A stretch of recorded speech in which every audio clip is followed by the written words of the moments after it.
We've got more weights and fish. I need this gorgeous blue-hued walleye in my life. And a quick rod wrapping trick that's gonna save you from all of the tangles. That and more coming up right now in Target Walleye's Top 5 presented by Seafoam. Let's dive on in.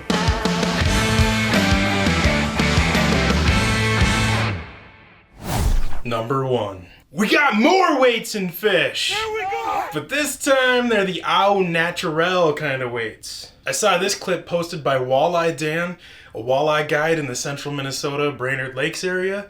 They were cleaning a walleye and in its belly they found some hefty crappies, perch, and bluegill. Suddenly I've got this strong urge to throw one of those Fish Lab BioGill swim baits up in the cabbage weeds. Clearly the fall feed bag is on.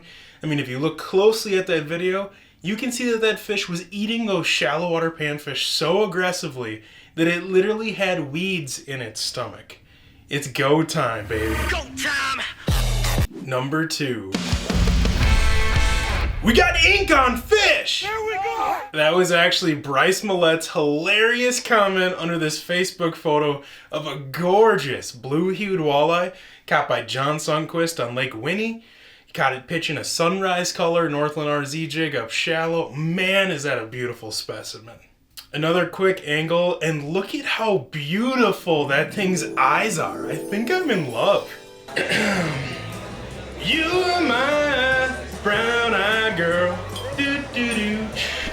All right, I promise you never have to see or hear anything like that ever again unless you're riding with me in my truck at 3 in the morning on the way to some fishing destination in another state.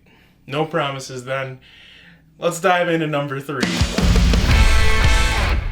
That awesome moment when you catch your first walleye ever, and it just so happens to be an 11-pound, 13.3-ounce freakazoid. First walleye ever? What? Megan caught that 31-inch behemoth on the upper Iowa River last weekend, pitching a jig and a curly tail grub from the bank. Old school for the win, baby. I think that's the second time I've said, comma, baby in this video already. It's go time, baby. Go time! Things are getting weird. Oh, and before you start chirping at me in the comments section, you should know that that bait was originally hooked in the fish's mouth, but when she set the rod down on the bank, it got twisted up and worked its way wherever it was in all the excitement. It was literally cleared with the Iowa DNR and law enforcement. So just settle down there. So a big congrats to Megan on the fish of an absolute lifetime. And it being your very first walleye ever, you might as well just hang it up now because that's going to be a tough one to top. Number 4. Here's a little fall cleaning tip for you fish heads.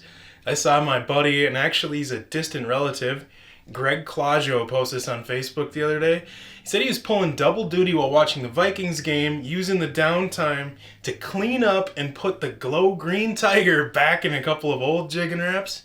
And he was just using one of those Mr. Clean magic eraser things.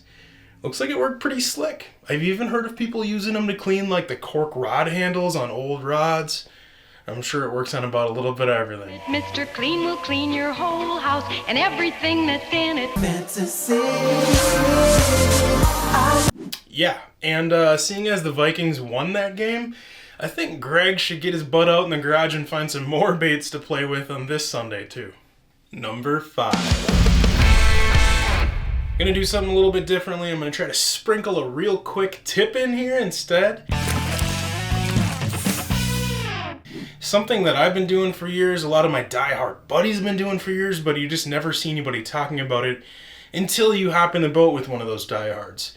And there's nothing more frustrating than when you go to grab a stack of 3, 4, 8 rods and somehow they're always all intertwined. The rods are going in between the line and the other rod, around the eyelets. It is a mess. Of course, rod sleeves have their time and place, you know, travel or long distance storage, but when you're actually out on the water fishing, it's just one more thing to have laying around or wanting to blow out of the boat when you're moving spot to spot. So something that I do that's a little bit slicker, I don't know what you'd call it, a rod wrapping trick, Essentially what you do is you just grab the line, grab the rod, twist that around. I don't know how well you'll be able to see this, but it spins the line around, tightens it all up, wraps it around all the guides, so you don't have that gap. You know, it's sucked up there tight, so another rod isn't going to slide in between your line and the blank. It makes it a breeze to grab one rod without them getting all tangled together. When you're ready to grab this rod and fish, grab that loop end and literally just pull it open up. You're ready to rip. Works like a charm. Try it the next time you're hitting the water. And that wraps up this week's top 5. I just want to say a big shout out to Seafoam for keeping us running smooth and making this video series possible. And if you want more walleye related content like this, sign up for our free Target Walleye emails at targetwalleye.com. And I'll see you back in 7 days.